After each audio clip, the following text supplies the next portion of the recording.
Hello students, welcome to our YouTube channel SC Coaching Classes. Today we will discuss test paper number 4 which is helpful for KBS, NVS, EMRS, PGT Tier 2 exam and also helpful for UPGIC mains exam. जिसने भी अभी तक हमारे channel को subscribe नहीं किया है वो इस चैनल को सब्सक्राइब जरूर कर लें ताकि इस तरह की और भी इंफॉर्मेटिव वीडियोस आपके पास सबसे पहले पहुंचती रहें। और इस वीडियो को ज़्यादा से ज़्यादा लाइक कीजिए, शेयर कीजिए। बिना देर किए शुरू करते हैं इस टेस्ट पेपर का पहला प्रश्न। पहला क्वेश्चन है, describe Slater rules for determining effective nuclear charge. Effective nuclear charge क्या होता है? Slater gave some rules for calculating effective nuclear charge which is denoted by Z effective experienced by the electron in the different orbitals. Z effective is calculated by subtracting screening constant which is denoted by S from the atomic number of element whose effective nuclear charge would be calculated.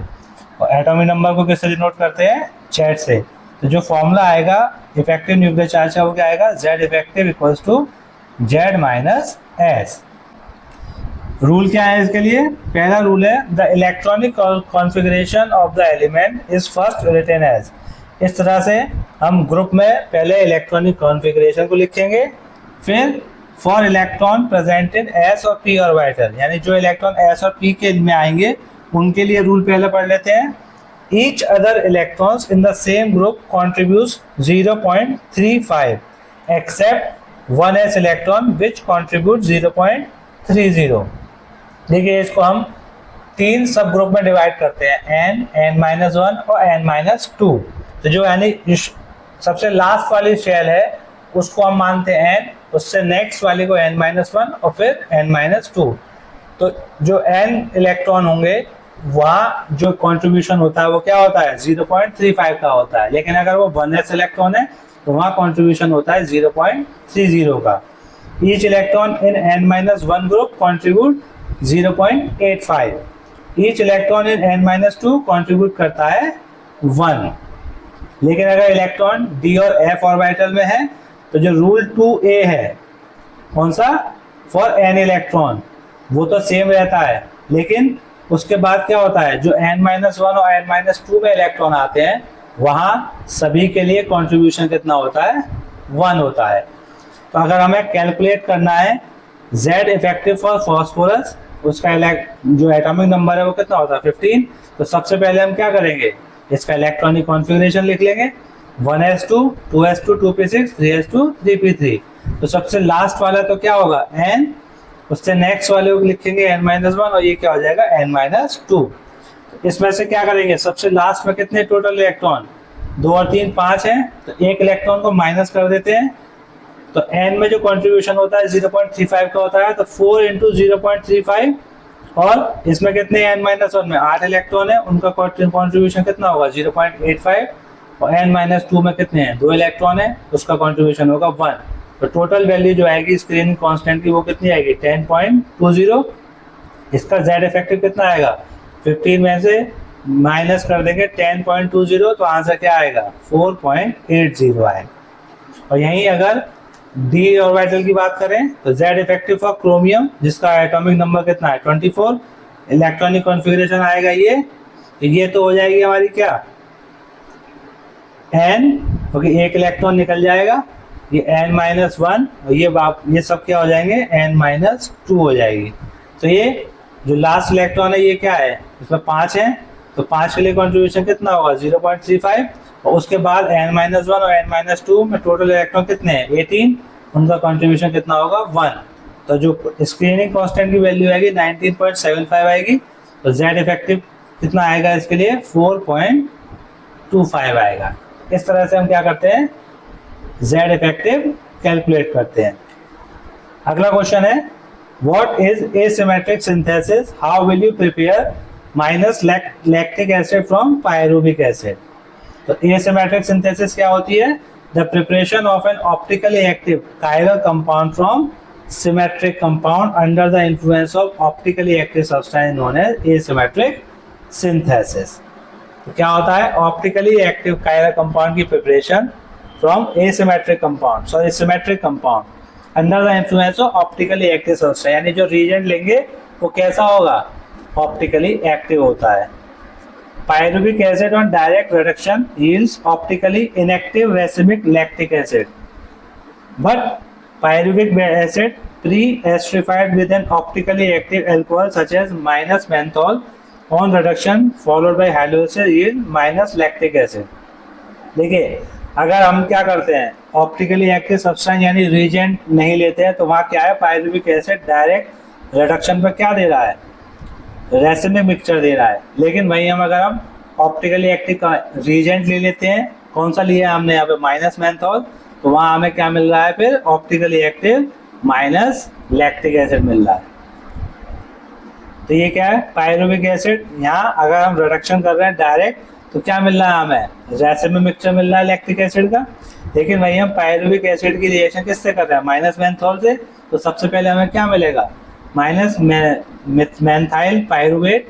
Further reduction करेंगे तो क्या मिलेगा, minus मेंथाइल lactate मिलता है, और उसका hydrolysis करने पे हमें क्या मिल जाएगा, लैक्टिक एसिड और मेंथॉल हमें वापस से मिल जाएगा। क्लियर। अगला प्रश्न है, explain hydroboration oxidation of alkynes. तो हाइड्रोबोरेशन ऑक्सीडेशन क्या होती है, when terminal alkynes react with diborane, tri alkyl borane is form which on further react with alkaline H2O2 to give primary alcohol according to anti Markovnikov rule.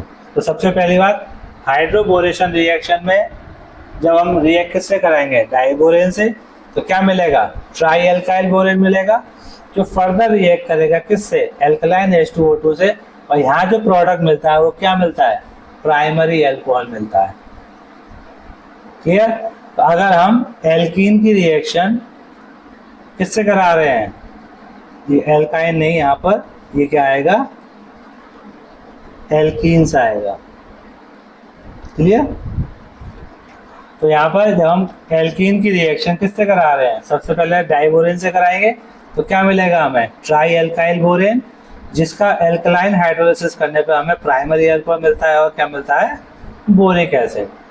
और यहाँ पे जो addition हो रहा है, इस एल्कीन पे एडिशन किसका हो रहा है, वाटर का हो रहा है, तो यहाँ पर एक H पॉजिटिव आके जुड़ेगा और OH नेगेटिव आके जुड़ेगा, तो ये किसके अकॉर्डिंग जुड़ रहा है, ये जुड़ता है एंटी मार्कोनिकॉफ रूल के अकॉर्डिंग। और एंटी मार्कोनिकॉफ रूल क्या कहता है, negative part of a region attach to the doubly bonded carbon which contain more number of hydrogen. तो नेगेटिव पार्ट वहां अटैच होगा जहां हाइड्रोजन ज्यादा होंगे according to anti Markovnikov rule.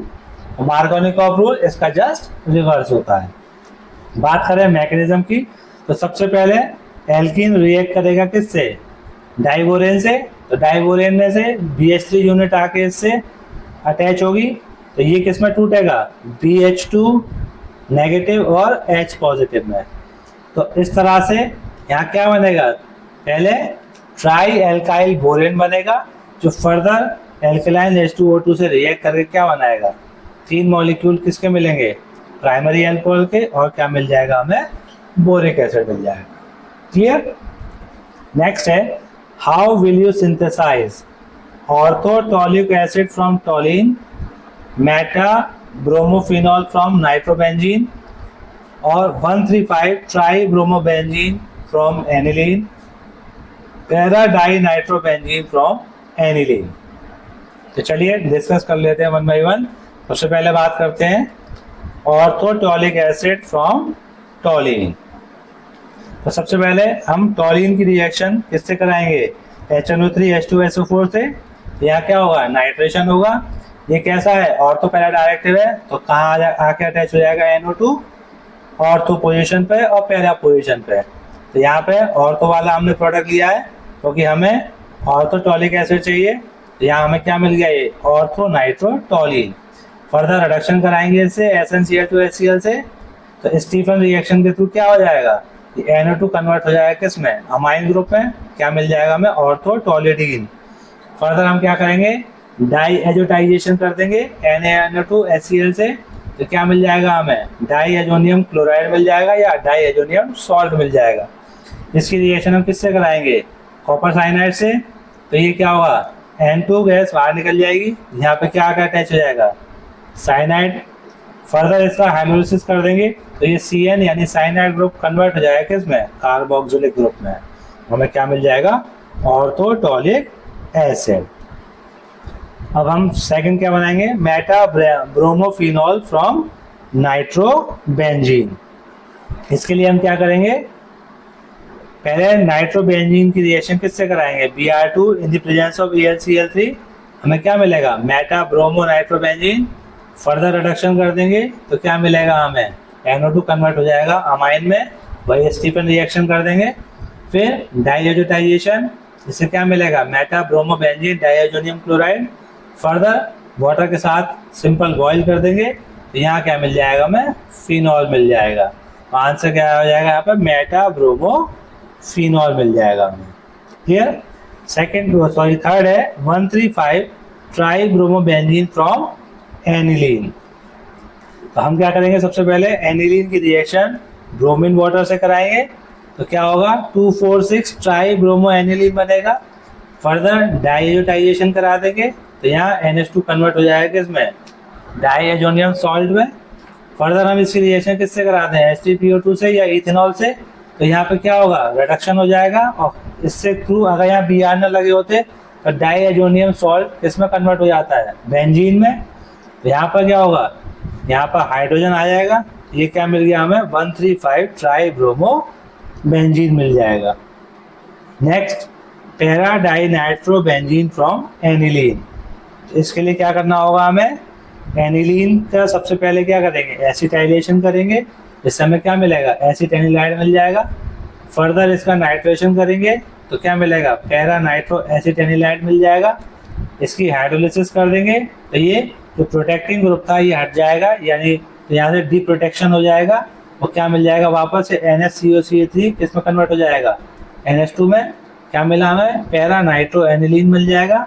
Further diazotisation कर देंगे तो क्या मिल जाएगा हमें, डाइएजोटाइजेशन करने से क्या हो जाएगा, ये N2Cl आ जाएगा NH2 की जगह, यानी डाइएजोनियम सॉल्ट बनेगा।